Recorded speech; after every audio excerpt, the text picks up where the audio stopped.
Well, I'm not an expert. I'm not an authority. I'm someone who has been a murderer for almost 20 years. Maybe I should have killed 400 or 500 people, then I would have felt better. People say Ted Bundy didn't show any emotion. There must be something in there. I showed emotion. You know what people said? See, you really can get violent and angry. Welcome to the Squonk The Hag, a podcast about murder, mystery, the supernatural, and even a conspiracy or two. Dun, dun, dun. My name is Mo. And I'm Kraken. Melly clicky maca is the thing to say on a bright Hawaiian Christmas day. That's the island greeting that we send to you from the land where palm trees sway. So let's see what was that word? Clicky clacky? Melly clicky maca. Clicky clacky.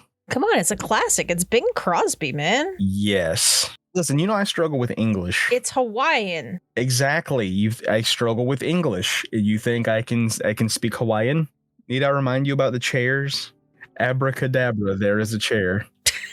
I need to find new friends. You know you don't mean that. But before we get into the stories, we did want to say that some new things are happening on the website. We have started an email list. And if you are interested in getting a monthly recap of episodes, posts, anything Squonk and Hag related, you can go to our website and sign up. It's in the footer. I think I accidentally set up a pop-up. Phrases you only hear around here. I accidentally set up a pop-up. What's really sad is that's what I do for a living. I work for an email service provider, designing and implementing emails, pop-ups, preference centers, on-site and email experiences. Oh no, I tripped and I designed a whole website. I mean, it's pretty accurate. I know, like, when we first started the podcast, we were like, yeah, like, we should do all this stuff. And then I'm like, I made a website. I made a website. We now have Twitter and Instagram. Hey, look, there's an email list. Oopsie. What do I do with all of these websites? I know it's weird, but for me, that stuff is fun. But yeah, if you would like to get an update on new episodes, posts, everything that's happening on the website, you can sign up for the list, and then that will be going out probably at the end of the month as like a recap. Up to date with all of the shenanigans that's going on over here. So I've told you about, and I posted it on my personal Instagram of my research notes. Oh yes, I saw. It has now turned into being called my murder book. So that's the kind of shenanigans you can look forward to. My murder book. It sounds like you're writing a book, a true crime book. Oh, see, my father was like, you shouldn't tell people you have a murder book because you're going to get arrested. Yeah. And when you put it like that, people that don't know, if they just hear, I have a murder book, it doesn't sound very good. Kraken, you want to be in my murder book? No, I'm good. I'm good. Actually, I had a coworker today, because like we have this group chat and we're a bunch of idiots in it. He was telling a dad joke and he's like, "Am I now in your murder book on a victim card?" No, you can't do this. Yes. Anyway, so into today's story. Are you ready, Kraken? Are you in the festive mood? Because this took place on Christmas Day, and it is centered around a Christmas present. I don't know if this is going to be the good kind of Christmas present, but I have a feeling this is not going to have a happy ending. It's not going to be what's in the box in 7. Excuse me? Wait, you've never seen that, have you? Oh, the movie. I was just like, the box in 7. What are we talking about? What? I completely forgot there's a movie called 7. No, I have not seen that yet. It is on my list, but I have not watched it yet. He opens the box and there's something inside for him. Oh my God, is that where the memes, like the what's in the box memes, is that what that's from? Mm-hmm. I had no idea. Yeah. I'm not going to tell you what's in the box because you need to see that movie. Yes, it is on my list. I will watch this. Move it to the top of your list. Trust me. Good. I mean, it's a Netflix list, so I don't think there's really a top or a bottom. I can't really control that, but fair enough. Okay, fair. It has mentally been moved to the top of the list. So, Love you, Kraken. I would never tell you something horrible. Love you too, Mo, but I think that that's a lie. You're right. So the holidays, no matter what you celebrate, it's a time of joy. It's a time of spending, your hours with loved ones. Often a time of gift giving. Most people love taking the happiness of this time of year and spreading smiles with pretty presents wrapped in shiny bows. And one of the main things to kind of remember at this time of year is that family isn't defined by blood. So we take our time to spend it with those who mean the most to us. Some people, that is their family. My holidays are surrounded with my parents, my brother and my sister, my nieces, Chris's parents, his sister, our nephews. Like that is the family we choose to spend our time with. But other people, whether they had a falling out or perhaps they've lost their family, they choose it with someone else. Correct. Sometimes the season shines a darker light, though. Today, we are going to go to Scotland, and hopefully I don't offend Louis with any pronunciations, although luckily most of this stuff is very not Scottish-y sounding. For it to be in Scotland, these things are very not Scottishy. Fair enough. Well, no, it takes place in Edinburgh, but most of the stuff is not, one of the people's last name is Williamson. I think I can pronounce that one. Watch it be like something completely the opposite of Williamson. Well, if it was in the Germanic area, W's are pronounced like a V, so I would be saying it wrong. But this was in Scotland, so I'm assuming that's how you would say it. Possibly. So Edinburgh is the capital city of Scotland, and it is home to over 500,000 people just in the city. And then if you count the outer line districts, it's over 1 million. It's known for beautiful architecture, thriving art scene, and a very enchanting atmosphere. It's kind of old fairy tale meets current times. It's the times of when they have GoFundeth me. Yes, because you very much would be in a medieval castle, but they would accept PayPal. And I don't know if you ever heard of some of the festivals and everything like that. There's big music festival, there's art festivals, comedy festivals. Kickstarteth me. I'm leaving. I'm done. There it is. But in this beautiful place at this very warm, happy time of year, it's hard to imagine a horrific holiday like we're going to talk about. Wonderful. I'm sorry. So excited. Happy holidays, Kraken. This is my gift to you. Great. You didn't by chance keep the receipt? Oh, no, I made this for you. I did all this research by myself. Wonderful. I put it all together. I wrote it up. I mean, this is straight out of the murder book. It is straight out of the murder book. And it's actually page 1 of the research notes section of the murder book. And this is my version of knitting you a sweater. It's going to wrap itself around you and keep you cozy. Why did I think you were about to say it's going to wrap itself around you and strangle you or something like that? Because given the nature of the stories that we read here. We're going to go back to 1977. Richard McCabe was born in Perth, Scotland. As he grew up, it was very apparent that he was born with the wrong gender. Through the 80s and 90s, started wearing female clothing, which led to a lot of verbal and physical bullying. There are still struggles within the LGBTQIA plus community, but back in the 80s and 90s, it was worse. It was a lot worse. It was a lot worse. It was more, people were more open about it. Yeah.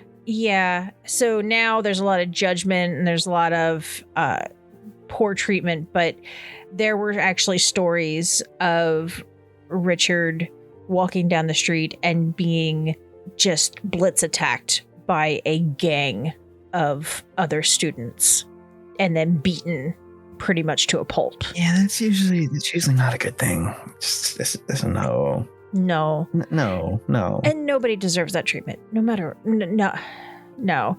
I do understand that not everybody understands these lifestyles. But just because you don't understand something doesn't mean it's wrong, and it doesn't mean that that person should be persecuted for it. Like, I don't know what it feels like to be born a gender that I don't identify with, but that doesn't mean it's wrong, and it doesn't mean it's not real, and it doesn't mean that those people should be hurt physically, emotionally, psychologically, verbally. So it's something that does really bother me a lot. Yeah, understandably so. All of this abuse led to a personality filled with defensiveness, paranoia, a sort of volatile response, which is understandable from a psychological standpoint. In 2002, she surgically transitioned and legally became Melissa Young. And I will say it was very weird researching this story because my real name is Melissa. And I was like, oh, I kept seeing Melissa did this and Melissa did that. And I was like, no, I didn't. I did not. Well, here is a very, very, very key difference between the two of us. Melissa Young stood 6'3" tall. Yeah, no, you're quite the opposite. Yeah, I'm a foot shorter. Womp womp. Mo says as she's currently recording this, feet dangling off the chair like a child. Hey, no, I have my feet on my footrest, which is about 6 inches off the floor. Basically got like a little booster seat.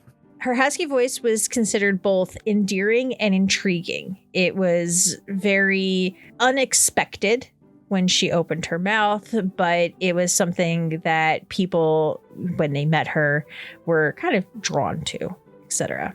But the past of disrespect and pain just continued to affect her. She did not have any long-term relationships. Everything was one-night stands in terms of romantic endeavor. She had trust issues. She had just a lot of, and we will go into some of the psychology and the psychological diagnoses later, but she just did not ever have a long-term relationship. Knowing some of the things that she went through, and you know that wasn't everything, yeah, I could see you having trouble trusting people. I'm assuming we'll get into some of these things that she went through. Well, I mean, just the physical and verbal abuse. You know, the gangs beating her up. Oh, I was thinking there was something worse than that, but yeah, that'll do it too. Yeah, but, you know. I mean, you have to think. Not only did that stuff happen, but that stuff happened as a young adult, as a teenager. Yeah, and you know, those are the years that you are really forming who you are and what you want to be. So, speaking of that time, not childhood, like teen years, high school, the young adult years. She started heavily drinking as a teenager, to the point of becoming an alcoholic very early in her life. And her habits also escalated to recreational drug use. Now, some of it was, I guess you could call it harmless. You know, she used marijuana. Oh, the end of the world. A forbidden lettuce. But like, you know, like at the beginning, drank a lot, smoked weed. Not the end of the world. But later, this was the start of a downward spiral. In 2003, Melissa was introduced to the owner of Cher's private club sauna in Edinburgh. He has asked to remain anonymous in all of the articles and interviews and things like that, but he was a drag queen who the persona was Cher, which is the main character of the club's acts. They hit it off almost immediately, and he offered her a job. He thought she was fun and intriguing and endearing. But over the next 9 months, while she worked at the establishment, it is said that the time was filled with a lot of conflict. She fought with her coworkers. She would either blame them for perceived slights. She would just outright fight with them, sometimes getting physical. And she also stole from them. Probably not a good thing to do. Probably not. It's probably also not a good thing to just, start fighting with people Just, going to work and just start throwing hands. Well, she was prone to violent outbursts and drank heavily even while working. As I said, she was an alcoholic. She was a functional alcoholic to the point that she was pretty much just always drunk, but still worked. That's my secret, Captain. I'm always drunk. So there was an incident where her boss, Cher, found a hidden bottle of vodka in the top of the top of the toilet, that square part that fills with water. Yeah. The tank. Yeah. So she had hidden a bottle of vodka in there that she would just go in, take a couple swigs here and there. And when he found it, he told because I guess there was a group of employees there, he said he was going to pour it down the drain and said that, that's not something that you shouldn't be keeping booze on the job. Especially not hiding it in the back of the toilet. When this happened, she threatened to kill him if he did. How expensive was this bottle of vodka? I don't think it's that serious. It wasn't. And he had said on multiple occasions she had made just like remarks kind of like that, just kind of throwaway little things like, oh my God, I'll kill you, or I could kill him, or, those types of things. And for a lot of people, society has kind of normalized saying like, oh my God, I could kill you for that. Or, oh my God, I just died. Yeah, but no one ever means it. It's just a figure of speech. Yeah. So it was hard to tell if it was a figure of speech or a legitimate thing.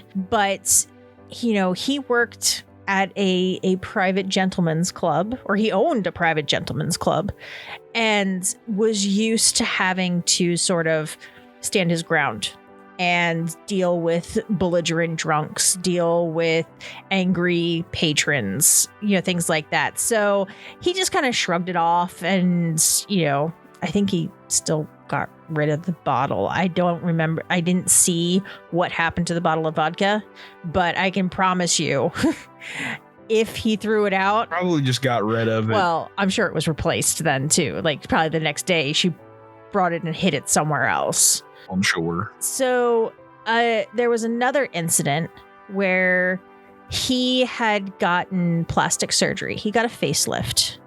And she was so jealous that he had gotten this plastic surgery and demanded that he pay for her to get breast implants. Fair enough. He refused. As one does. Yeah, even said that she should start saving her money instead of drinking it. I mean, he's not wrong. I know Chris and I talk about this a lot in how expensive alcohol and cigarettes and those types of vices are. And like we know someone who will smoke a couple cartons of cigarettes a week. It's someone Chris used to work with, but always complained that they had no money. And I don't smoke, so I don't know how I wonder where it's going. Yeah, I don't know exactly how expensive they are. Like I can pass by gas stations and they have signs and it's like $10 a pack, and then like a carton is 12 packs or something like that. So we're talking something like that. I don't smoke either, so I have no clue. Yeah, but that's like well over $100 a carton. So you think you're throwing a couple $100 a week into that? Like, yeah, you're not going to have any money. Exactly. Yeah, and then alcohol's not cheap either. Even if you're getting like bottom shelf stuff, it's not like it's cheap, but it's still money that you're spending. So yeah, it's still money being spent on non-essential things. Exactly. So this put the two on rocky terms, but she kept working there. They, stayed on amicable terms, I guess you could say. Like they were civil, as civil as I guess she could get. And he also recalled another time that they were hanging out at her apartment and they were sitting at the kitchen table and she was playing with a carving knife and said, I could kill them all. That's a little concerning. Yeah, he didn't know what she was talking about. Again, just kind of brushed off the comment, but he said in retrospect, he really wonders what she meant. Like, who is them all? Why would she kill them? Any of this kind of stuff. It was just kind of like some weird behaviors adding up. And eventually she did lose her job at the sauna And I will say she deserved it. So The things I've heard just maybe a little deserved it. Maybe. the owner discovered that she was stealing the clientele of the sauna to take them back to her place for private sex work on the side. Fair enough. Now she was directly stealing pretty much money from his pockets. So these clients, instead of coming to the sauna, would just go with her, pay her, and he was losing business. So he fired her. And after she was terminated, she continued the private sex work. She also started shoplifting to fund her growing drug habits. Not long after she was fired from the sauna, though, she did get caught shoplifting and served 18 months in prison. What did she steal? They said she had thousands and thousands of dollars worth of goods just piled in her home, not counting the stuff that she sold. We're talking designer clothes, high-end items, jewelry, watches, shoes. Fair enough. Unfortunately, she did not learn any lessons from this. And as soon as she was out of jail, she started shoplifting again, and she started her sex work back up. One of the things that has come up in conversations and theories and whatnot about this is that it wasn't like, yes, part of it was to fund her drug habits, to fund her lifestyle, but it also sounds like a compulsion because she kept a lot of this. I'm talking thousands of dollars of merchandise that she just kept and didn't use. She just kept it. Yeah, that's just stealing just to steal. Which sounds much more like a compulsion, much more like something that she either couldn't help or something that it was basically an empty fulfillment where it's like stealing makes me feel good. But then as soon as you're done, you're empty again. You're still feeling like crap. So we, like I said, we will get into some of the psychological stuff because there are some aspects of her that could explain the stealing, could explain the shoplifting. But yeah, it's still not a good idea. No, it's not. So in addition to this lifestyle she lived, she had an odd fascination with the Catholic Church. Okay. She went to service every week. You know, good Christian, very religious. That's normal. She also would write letters to the Pope and one particular cardinal in Edinburgh. One specific cardinal. One cardinal and the Pope would get many letters from her. I'm not sure what the contents were. I just know that she would write them letters. Fair enough. I also don't know if they ever replied. So I don't know if it was like fan mail where they just got it and like were like, thanks. I mean, if they sent enough letters, they may have finally gotten noticed and got a reply. But it was probably one of those auto-generated replies from like their where it's like a stamp with their signature at the bottom. Yeah, it's just their receptionist with like just their sigil on a stamp, just like I'm just gonna pre-type this. I don't know why I just imagine, you know, those stamps that like those self-inking stamps where you like click them and they're like, oh yeah. And it just says "Love the Pope." Yeah, they probably have one of those. I wonder what it pays to go work in the Pope's fan mail department. Just, you know, type up just a little thank you note and just like grab the little clicky stamp and just love, the Pope. Love the Pope. And then when they want something extra, just, you know, put on some lipstick and, you know, kiss the letter. The bottom of the envelope. Oh Lord, you know we're going to hell for this conversation, right? What's the Pope's color? The Pope always wears white and gold. Gold lipstick, fair enough. Oh, what color lipstick? I thought you were... No, we're going with gold lipstick. No, this is fine. Nah, I would imagine like a really nice, like bright, warm tone red. Cardinal red, got it. Yeah, cardinal red. Because you don't want to... Apparently, it is a fashion faux pas to match your lipstick to your outfit.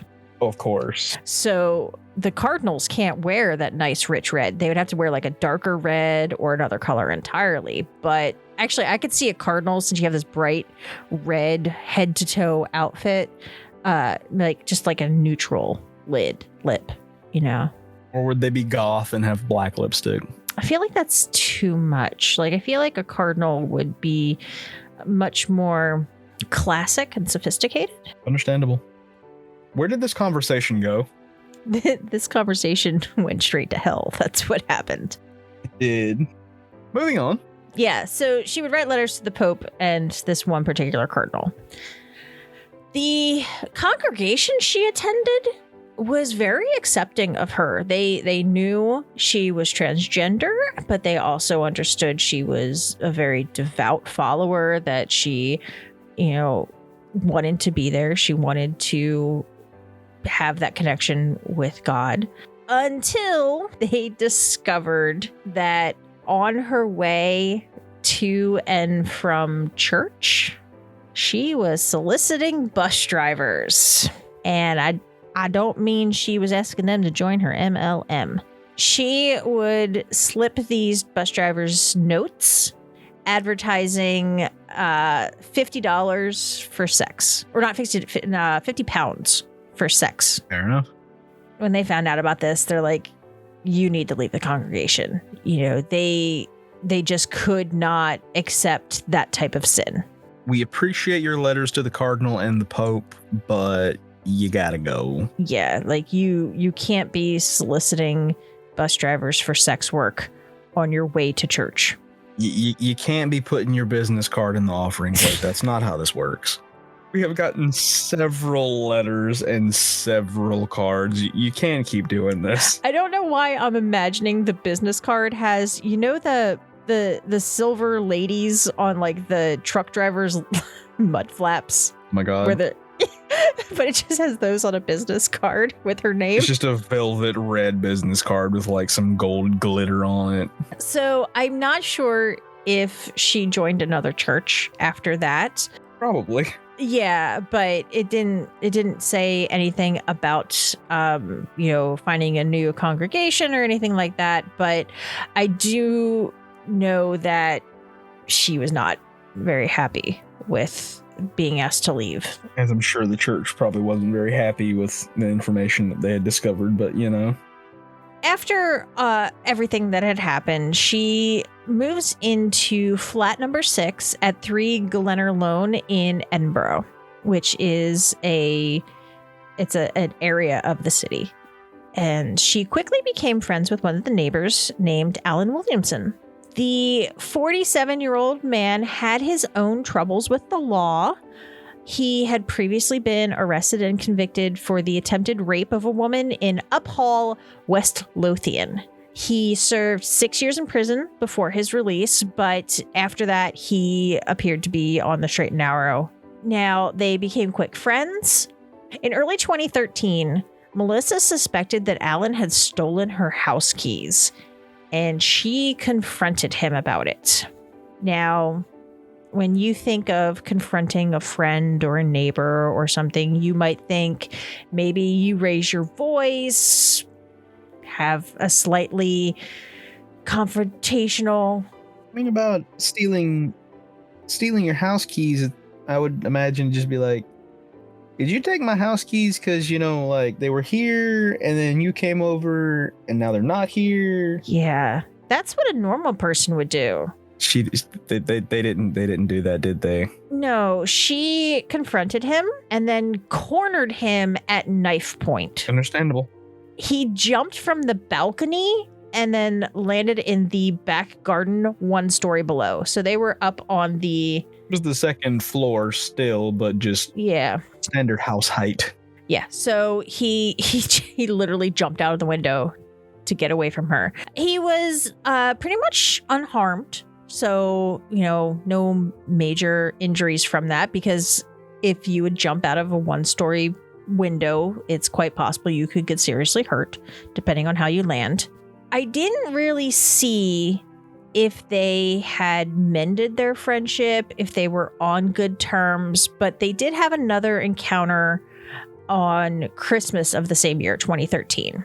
Between when this happened in the early months of the year to Christmas time, she had really ramped up her alcohol and drug usage. So, as I said, she started out with marijuana. She evolved to inhaling solvents. Great. And even went to harder drugs like heroin.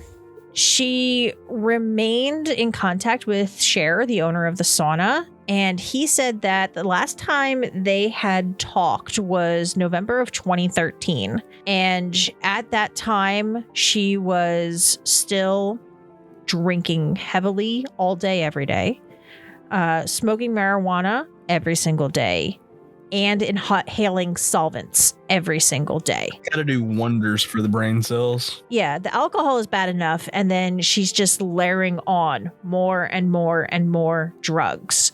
Additionally, I do know that she took prescription drugs, but I'm not sure.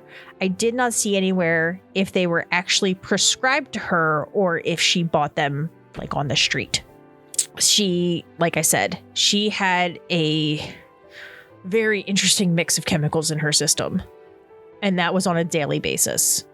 And then, like I said, she did start using heroin, but that was not a daily habit. That was just something that she did sometimes, I guess, for fun. I've never done heroin. I've actually never done any drugs whatsoever. From what I have heard through research and stories and things like that, heroin is not a fun drug. Heroin pretty much just takes you to like comatose levels, and people take it to forget, which does make sense knowing that she had such a troubled past. But like, it's not like she was out at a party and dropped some E because she was, having a good time. Like, she was trying to forget. She was doing horrible things to her body. But yeah, I really don't know anything about drugs. I'm sorry. Same. Yeah, I mean, like, why are you apologizing? I guess I shouldn't apologize for that. That's a good thing. Hey guys, it's Mo here, and I wanted to take just a second to talk to you about Anchor.fm. When Kraken and I decided to start the podcast, we had no idea what we were doing, and we went out there and searched to see what we could find to help us, because you have to not only create the audio and the podcast itself, but you also have to upload it to all the different services, and how do you do that? So we found Anchor, and it has been a godsend. Anchor has tools that allow you to record and edit right from your phone or your computer, so you don't even have to have fancy editing software to do it. You can also, when using Anchor, you can distribute it to all the listening platforms like Spotify, Apple Podcast, and more. I know Stitcher's on there, Radio Public. It's amazing. And it's all in one place. If you guys followed me when I was streaming, you know that I am all about streamlining everything to a single application to do it all. And that is what Anchor does for us. Plus, big point here, Anchor's totally free. So you can either download the Anchor app from the App Store on your phone, or you can go to anchor.fm to get started. I highly suggest it, and I hope you will enjoy it if you, too, are starting your own podcast. Christmas Day, 2013. Alan visited Melissa. I could not find public accounts as to why he was there. Did she invite him over? Did he visit of his own accord? Was it a pleasant visit, just friends getting together for the holiday? Or was it something, confrontational, something like that?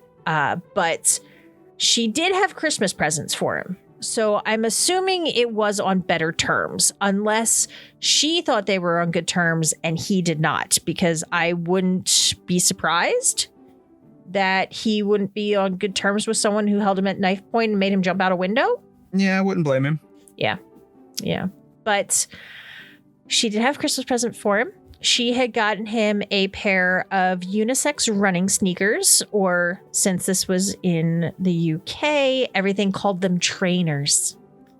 Sometimes I think some of the stuff that they Fancy. it's so cute, like trainers and jumpers and all that stuff. But anyway, so she got him a pair of unisex running shoes and the 2014 calendar from the Sun newspaper. So this calendar is very similar to something like the Sports Illustrated swimsuit edition, where it has beautiful models in skimpy bathing suits.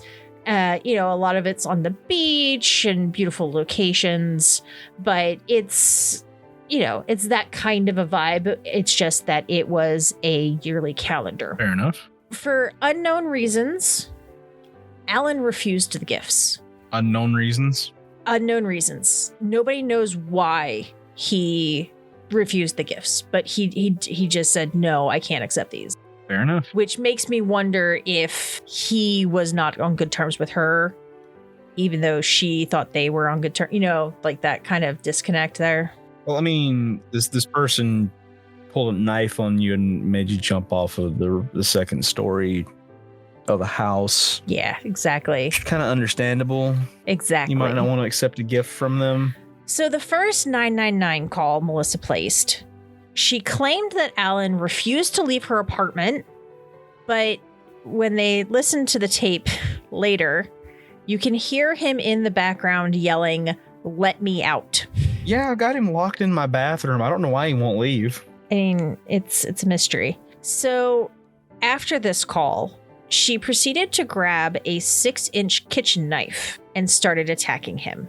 Her second call to 999 was her reporting that she had stabbed someone 7 times. She also said that she was psychiatric. Can you take me to the Royal Edinburgh Hospital, please?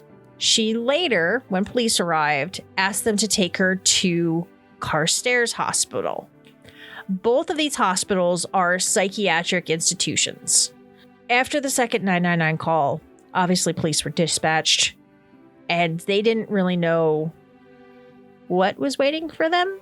They found Melissa with her hands covered in blood, and she told them, and I quote, "The power it gave me was amazing." That's not creepy at all. Gets worse. Oh, great. She also said that the Archangel Saint Michael came down to earth and possessed her body as an instrument of God to punish the unclean demon. Yeah, it got worse. And then after that, she said that if he had accepted her gift, she never would have stabbed him.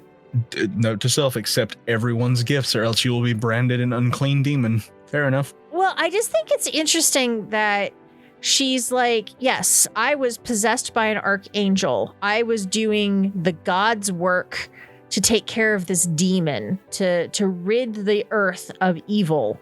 But then she's like, I mean, if he had accepted my presence, he would have been fine. Like, there's some kind of disconnect there.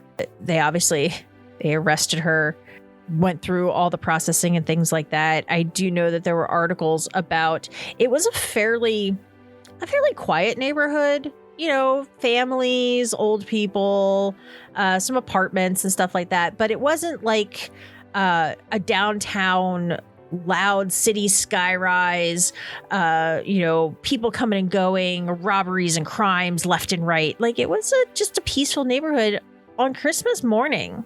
So people were shocked because they would look out their window, and instead of seeing maybe a little bit of snow falling, kids running around with their new presents, family members coming up the front walk, they saw forensics vans and ambulances and police cars and flashers. And they said it was very, very weird. It's the Christmas brigade. It's fine. That's what all the lights are for. Just don't worry about it. Get back in the house. It's fine. I wonder if police are allowed to change their flashers to red and green on Christmas Day. I doubt it. I wonder why they always use blue. Because, it's always blue, yellow, and red.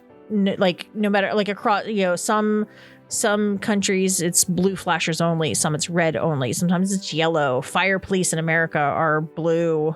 Here it's red and blue. Yeah, and American police is red and blue. American ambulances are red and white. Like, I wonder why. Good question. Time to go down a rabbit hole. Well, I do know the red. I do know why red is a signal of caution, stop, etc. Oh my god, it's my first instance of color theory on the podcast. Arrgh!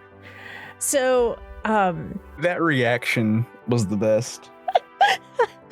so in nature, poisonous animals, insects, etc., are naturally red, orange, yellow, and black. You look at You're poisonous. saying the police are poisonous. Oh my god. Oh no! I'm not.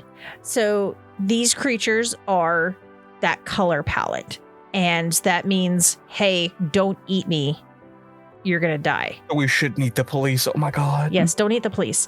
So when mankind was developing symbols and signals like stop signs, stoplights, caution tape, we are genetically already predisposed. Okay. That word. Predisposed to thinking that red, yellow, orange, black, that combination is something that we need to stop. Don't, back away, something like that. So when you have a stop sign, it's red and white. Stop and pay attention. Yes, stop and pay attention. That is why your stoplights are red for stop, yellow for caution, or, slow down, and green for go, because green is a very good thing in our lives. It is plants, it is trees, it is nature, it is the stuff that we eat. It's money. Of course you would go there. I had to throw that in there. Yes, it's money. But yeah, so for us, green is good. Red and yellow make you stop. Now, there is a contradiction that most fast food restaurants are a combination of red and yellow. However, you will notice they do not include black in the mix, because red and yellow actually stimulate the appetite. It's when you add in that black, or if you do just red and white, yellow and white, etc., that it has the caution. So Fair enough. I think this might be the weirdest tangent we've had. And we've talked about what color lipstick the Pope would wear. I have one to add on to that. You were talking about how, like, is human nature, we're already conditioned about the colors and everything. Mm-hmm. This one will mess with your head a little bit. You're familiar with the uncanny valley effect, right? Where it's like, Yes. why are we as humans afraid of something that looks human but isn't? At what point did we learn that we need to be afraid of something that looks human but isn't? It's not that it's so close to human, but there is something that our body just doesn't accept it as human, and that's what makes us, because it's... Yeah, but what did early humans see Oh God. that wasn't human, that looked human, that made them afraid of that? You. You're probably right. It was just the Lorax. They're like, that thing came in here and crushed up all of the berries and got the liquid out of them and then left. And now the cave is a mess, and I don't know if and when it's coming back, but I'm afraid. All I can think of is when we were playing that GURPS campaign with Chris, and like the beginning of the story was focused around the forbidden juice. Yes. I am sad we didn't finish that because we never got to learn about the forbidden juice. I'm pretty sure we just drove him so crazy he gave up. Probably. Could you imagine DMing the two of us? I mean, he doesn't have to imagine, he did it. I know, but we don't know what is. We did not experience that. No, I'm sure it's bad because, we spent like a whole round that one time just, shooting and healing each other because we were arguing. Not like legit arguing, but like our characters were arguing, so we just like wasted turns and ammo and supplies fighting each other. Hey, at least I know how to climb into a window. And then he was just sitting there like, You why could am I tell, doing like, this? because I was sitting in the same room as him. Like, you could just see his body language. He was like, will you just stop? He was done. I spent hours on this campaign. He did. I felt so bad. He like worked really hard on it, and then we just ruined everything. Then we had the whole stealth mission where I just ended up breaking a window and alerting everyone in the house. Mm-hmm. Mm-hmm. As one does. Not as one does, as Krakow does. As one does.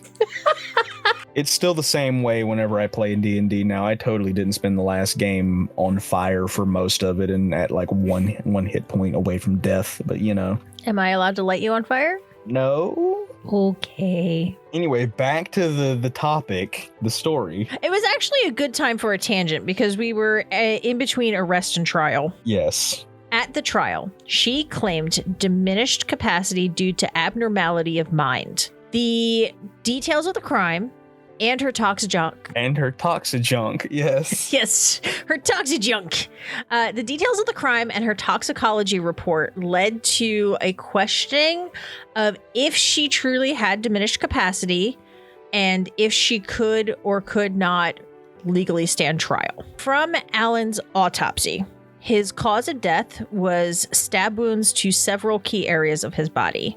In total, so I had said, you might not remember because the tangent. Which tangent? She called police and said she stabbed someone 7 times. Alan was stabbed 29 times. I know you're not good at numbers, and I know those are both more than 4. However, 7 and 29 are not the same. Well, really, I had no idea. I thought they were, very close. But this is good to know. 12 of the wounds were to his arms, most likely from defensive postures trying to block off the knife. 12 were to his chest, focused mostly on the left side, and 5 were to his legs. There was pronounced injury to his left lung, heart, diaphragm, stomach, pancreas, and spleen, in addition to transection of the femoral artery.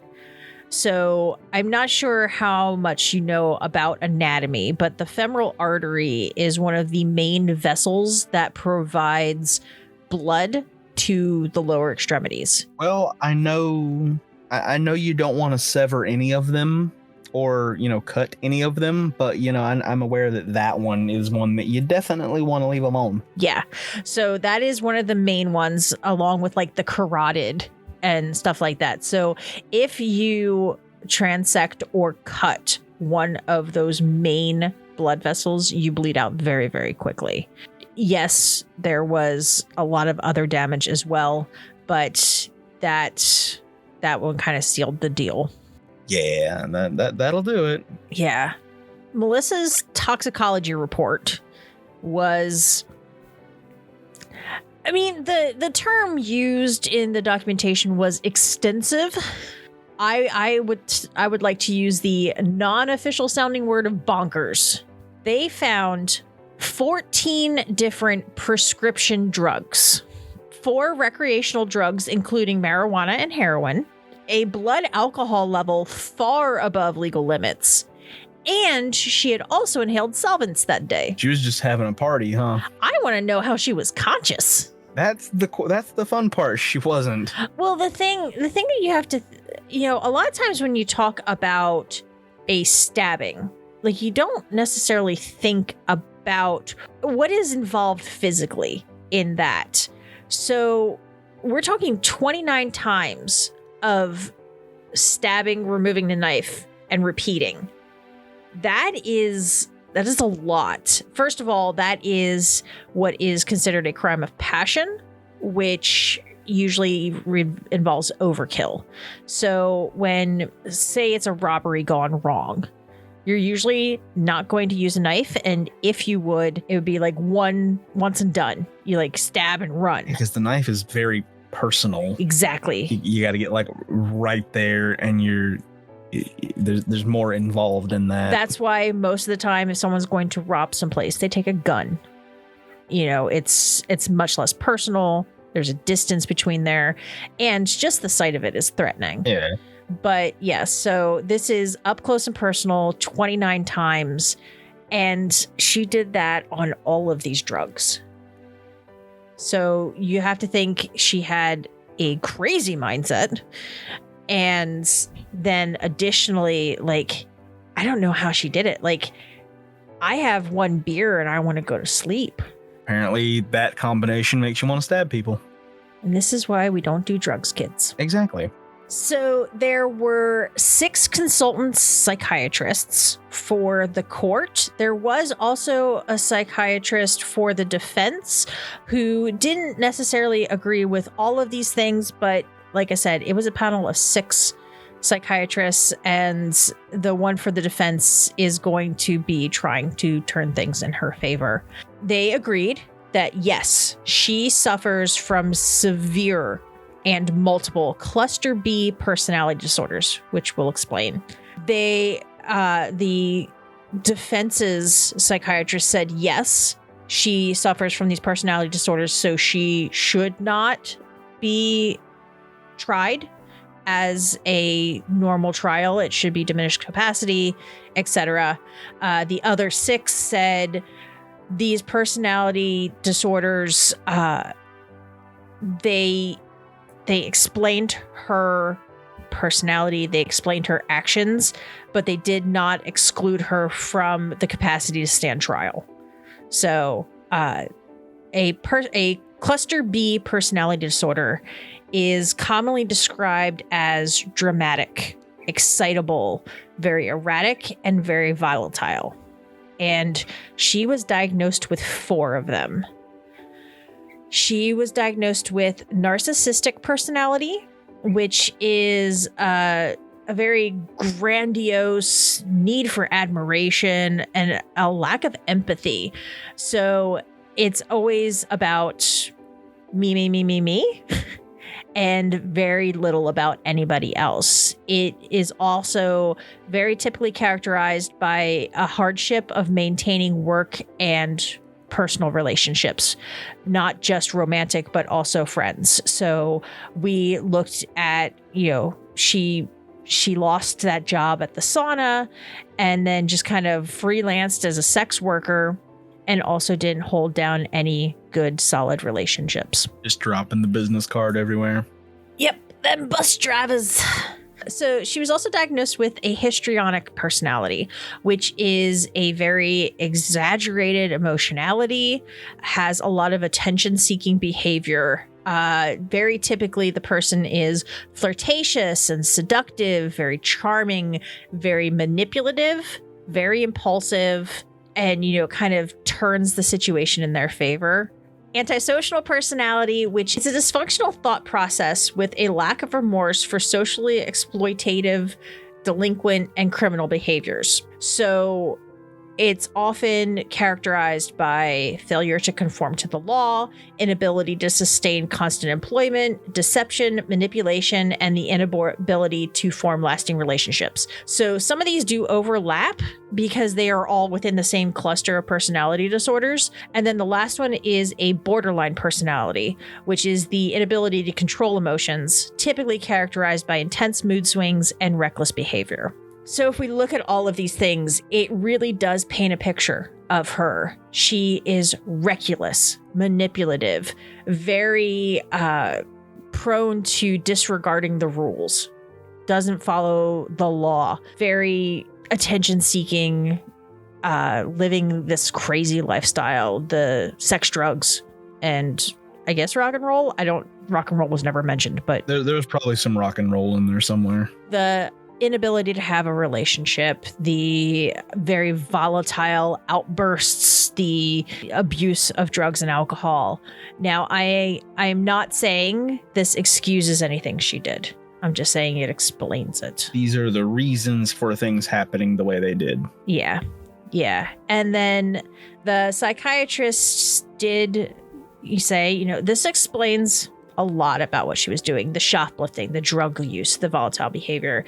And they stated that their general impression was that of someone who was manipulative and prone to using psychiatric symptoms as basically a get out of jail free card. It's not how that works. Yeah, almost like, well, I can't get in trouble because, it's mental. That's not how that works. It's not. No, it is not. But that is actually apparently... Yeah, I don't think you go to jail, but you still get put away. Yeah, it's one of those things that mental health, is very important to me, but it's not an excuse. It's just it's like if you have some sort of disease or physical condition, you can't say, well, I have this disorder, so I can't go to jail for killing someone. I get a free pass. This diagnosis was obviously a factor. And then during sentencing, Judge Lord Boyd said, and I quote, "Having murdered him, you set about trying to persuade health professionals that you were suffering from diminished responsibility. While it's true that you have a severe personality disorder, it's clear that it played no part in what happened that night." He also added that you showed no remorse. In fact, you told this court that you were indifferent to his death. Then, due to the cruel and wicked attack, that was Judge Boyd's words, Melissa was sentenced to 20 years to life for murder in 2014. Understandable. Yeah. So I will say, a lot of times people try to use the insanity plea to get out of prosecution, but they can see through that. Like, they are going to have... Yeah, that don't work like that. Yeah, they're going to have psychologists and psychiatrists examine you and determine if you are indeed incapable of standing trial. It's not just like a Uno reverse card. Yeah, exactly. I wonder what would happen if you just pull that out during your sentencing. Just like judges, just like 5 years in prison. You just throw out the Uno reverse card. Does the judge have to go to jail? Not how this works, Kraken. Worth a shot. But our story's not over. So the story isn't over? Oh no. On June 3rd of 2014, the prison shop at Cortonvale Prison, which is Scotland's only all-female prison, it is also where she is serving her sentence. So the prison shop was open, and after a disagreement over cigarettes, Melissa was asked to return to her cell. What is it? Malicious compliance, where it's like, fine, I'll do it, but I'll do it my way. So she was approaching other inmates' cells, kind of wandering and dawdling, and the guards asked her once again to return to her cell. She was obviously trying to start trouble. She was provoking other inmates, and it's just easier if she would go to her cell. Yes. So at this point, she lunged after Officer Henson, which was one of the guards on duty. She grabbed Henson's ear and her hair and pulled her to the ground. So I don't know if you've ever had longer hair. I know now you wear it in a buzz cut, but... I used to, yes. Yeah. When you have any hair that is grabbable and it gets grabbed, it is not pleasant. Yeah, as I would imagine, yes. Yeah. So she grabs Henson by the ear, by the hair, and pulls her to the ground. They start struggling. She is kicking and punching and attacking the guard, and eventually bit the woman on her stomach. Other guards came, got her off of Officer Henson, got her into her cell. It was a little more physical this time. They were actually putting her in her cell instead of asking her to go there. But Officer Henson was taken to the hospital and treated for bleeding and bruising at the wound. So this wasn't just a little, when a kitten is playing with you bite. Like, this was something that actually took a chunk out of her. So Melissa was charged with assault and got an additional 6 months of mandatory time added to her sentence. So the shortest sentence she can possibly serve is 20 years and 6 months, but she can possibly serve up to life in prison. So that's going to be... Yeah, that's not going to help your sentence, attacking a guard. But that is the end of the story. And it kind of... So I do know it is a horrible thing, but it does kind of make you look at the holidays with a little bit different perspective. And even if you don't like a present, or someone doesn't like a present that you gave them, that's not what it's about. It's about the thought. It's about sharing. I thought you were about to say, if you don't want a present or you don't like a present, accept it anyway because you could get stabbed. And that's the difference between us, Krakow. Yeah. As always, make sure to check out our website for all the show notes, sources, and more information at thesquonkandthehag.com. And don't forget to like, subscribe, and bonk the notification bell to get alerts for new episodes and content. All right, Kracko, you ready? Okay, bye.